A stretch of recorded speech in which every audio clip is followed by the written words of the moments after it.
जो जो हमारे पिताजी को मारे थे, वो चिन्हित हो चुके हैं अभी तक। कुछ लोगों ने देखा था मारते-पीटते। चश्मदीद गवाह जो हमारे पिताजी के गाड़ी पे बैठा हुआ था, वो खुद कह रहा है कि हमारे सामने मारा-पीटा गया है, लेकिन पुलिस सुनने को तैयार नहीं है।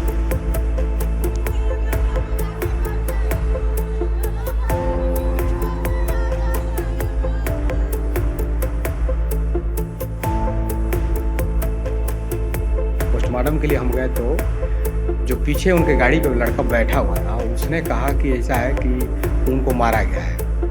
मारने से उनकी मौत हुई है।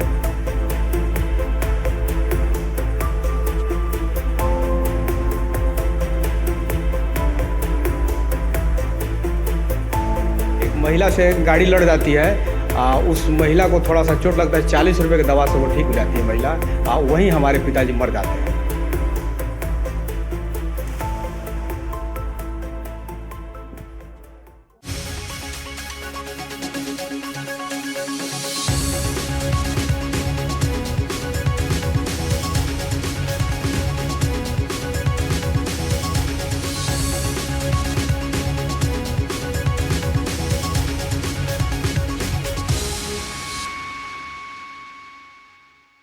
23/9/2021 को हमारे अब्बू यानी हमारे पिताजी शेवरही से अपने घर को आ रहे थे और बीच में गौरी जगदीश और गगलवा के बीच में एक गांव पड़ता है और उस गांव के ही समीप वो अपने गाड़ी से आ रहे थे चल के और उस रोड के किनारे कोई महिलाएं खड़ी थी बगल में और सामने से जो गाड़ी आई उसके गाड़ी के लाइट से हमारे अब्बू के आँख से मतलब थोड़ा सा दिखाई कम दिया या चाहे किसी माध्यम से वो महिलाओं के बीच जा करके गाड़ी लड़ गई। उसके बाद वो गिर गए वहीं और महिलाओं ने अपने घर वालों को शोर मचा करके बुला करके 5-6 लोग आकर के उनको मारना पीटना शुरू कर दिए लाठी डंडे और राड से। उसके बाद वो वहीं पड़े रहे रोड पे ही। किसी व्यक्ति ने देखा तो उनको सीएससी पहुंचा करके हमको फ़ोन किया कि आपके पिताजी की एक्सीडेंट हो गई है, आप सीएससी दुधई में पहुंचिए। तो मैं वहां पहुंचा तो देखा उनकी हालत बहुत गंभीर थी, एकदम सीरियस थे, झटके मार रहे थे वो। डॉक्टर ने कहा कि इनको रेफर करना पड़ेगा जिला अस्पताल के लिए, आप जल्दी अपना व्यवस्था करिए, लेकर भागिए। तो हम लेकर के रास्ते में मतलब अभी जा ही रहे थे तब तक उनकी मौत हो गई, लेकिन हमें तसल्ली नहीं था। लेकिन फिर भी हम डॉक्टर के यहाँ पहुँचे वहाँ जिला अस्पताल में, तो डॉक्टरों ने कहा कि ऐसा है कि ये मर चुके हैं, इनको लेके जाइए। हम चले आए, लेकिन आने के बाद हमको किसी ने कहा कि ऐसा है कि एक्सीडेंटल है तो आप पुलिस को खबर कर दीजिए। पुलिस को हमने खबर किया, पुलिस ने हमसे एक साइन करवा लिया एक तहरीर के माध्यम से कि इस पर आप साइन कर दीजिएगा तभी जाकर के पंचनामा होगा, पोस्टमार्टम होगी। जब पोस्टमार्टम के लिए हम गए तो जो पीछे उनके गाड़ी पे लड़का बैठा हुआ था, उसने कहा कि ऐसा है कि उनको मारा गया है।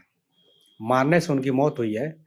तो हमने कहा चलिए अभी पोस्टमार्टम हम करा के आ रहे हैं, तो जो भी एप्लीकेशन दिया जाएगा उसके बाद मुकदमा दर्ज कराया जाएगा। लेकिन जो तहरीर वो बनवा कर लिए थे कि पोस्टमार्टम कराने के लिए, उसी तहरीर पे उन्होंने मुकदमा दर्ज कर दिया था। हम सुबह में जब जा रहे हैं तो कहे कि हम आपका मुकदमा दर्ज हो चुका है एक्सीडेंटल, आप कापी ले लीजिए, आप पोस्टमार्टम की कापी ले लीजिए, जाइए। तो हम कहे कि भाई ये तो मारपीट का मामला है, इनको मारा पीटा गया, आप कैसे ये दर्ज कर दें? कह रहे कोई बात नहीं, तरमीन हो जाएगा, मामला आपका तरमीन हो जाएगा। लेकिन हम उस टाइम से इस टाइम तक दौड़ते रह गए एडिशनल के यहाँ, एसपी के यहाँ, क्या नाम गोरखपुर एडीजी जोन के यहाँ, Lucknow ADG law and order के यहाँ, लेकिन अभी तक हमारे मामले में जस का तस मामला वही पड़ा हुआ है, कोई तरमीन नहीं हुआ है, कोई तब्दील नहीं हुआ है। एफआईआर आपने दर्ज कराई? एफआईआर पुलिस ने दर्ज किया था। एफआईआर हमारे मतलब तहरीर पे कोई एफआईआर दर्ज नहीं हुआ है अभी तक। जो लोग मारे थे आपके पिताजी को, जो हमारे पिताजी को मारे थे वो चिन्हित हो चुके हैं अभी तक। कुछ लोगों ने देखा था मारते पीटते। चश्मदीद गवाह जो हमारे पिताजी के गाड़ी पे बैठा हुआ था, वो खुद कह रहा है कि हमारे सामने मारा पीटा गया है, लेकिन पुलिस सुनने को तैयार नहीं है। ना पुलिस उस पर कोई अभी तक कार्रवाई कर रखी है। पुलिस हमको ये भी सुनने को मिला था कि पुलिस ने अपना मतलब जेब गर्म कर लिया है, हमसे पुलिस द्वारा दबाव बनाया जा रहा था कि आप इसमें कुछ होगा नहीं, एफआईआर हम लगा देंगे, मामले में कुछ होगा नहीं। आप पेशे से पत्रकार? जी, हम जर्नलिस्ट है, हम तो जर्नलिस्ट होने के बावजूद जो है आपकी तहरीर जो है नहीं दी जा रही है, एफआईआर दर्ज नहीं की जा रही है। देखिए, हम यहाँ ये देख रहे हैं कि जर्नलिस्ट होने के बावजूद भी कोई कार्रवाई हमारे प्रति नहीं की जा रही है।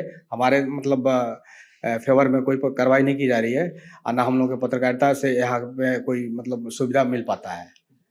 जैसे कि आप खुद जो है पीड़ितों का मुद्दा उठाते हैं, लेकिन आप इस मामले में खुद पीड़ित हैं। जी, हम पीड़ितों के मुद्दा खुद उठाते हैं, लेकिन हमारे ही मामले को इधर से उधर में फेंका जा रहा है। कभी इस थाने, कभी उस थाने चले जाइए, कभी ट्रांसफ़र करा लीजिए, मामला दूसरे जगह करा लीजिए। लेकिन अब हम एक पत्रकार हैं और हमारी पीड़ा को नहीं समझा जा रहा है, तो हम दूसरे को हम क्या मतलब हम बता सकते हैं, क्या कर सकते हैं हम?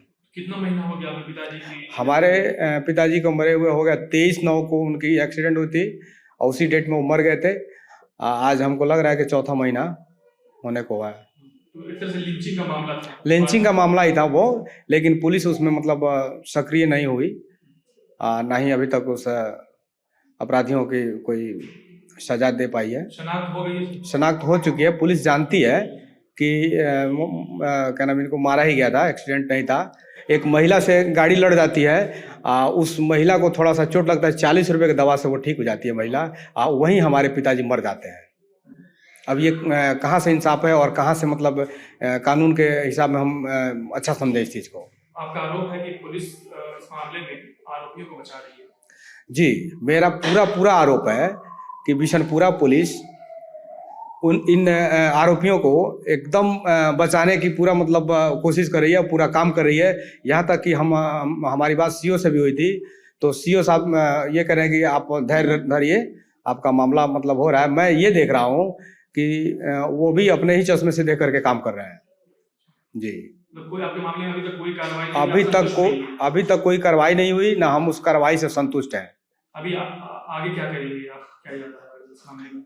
देखिए, आगे तक तो हम जाएंगे ही जाएंगे, हमें मतलब जहाँ तक भी जाना पड़े, लेकिन हम इंसाफ लेके ही छोड़ेंगे, उन अपराधियों को सजा दिला करके ही छोड़ेंगे। हम शांत बैठने वाले नहीं हैं। जब हम दूसरे के लिए मरते हैं तो हम अपने लिए क्यों नहीं मरेंगे? मुख्यमंत्री जी से आपने अपील की, कोई लेटर लिखा उनको? मुख्यमंत्री जी से अपील हमने अभी तक नहीं किया है, ना कहीं कभी मिला है हमने, लेकिन हमें ये लगा कि शासन से भी अपील करनी चाहिए। हम एक लेटर लिखेंगे, जबकि हालांकि हमारे मामले में बहुत खबरें छपी थी, मुख्यमंत्री जी तक यह खबर पहुंच चुकी होगी लगभग। जी, मीडिया में खबर आई थी? मीडिया में खबर चली, चैनल नहीं, उसका कोई असर नहीं हुआ, खबर का कोई असर नहीं हुआ। प्रिंट मीडिया में भी खबर लगी थी, उसका भी कोई असर नहीं हुआ। अधिकारी लोग भी सारे मामले को जानते हैं, किस तरीके से कैसे क्या हुआ है।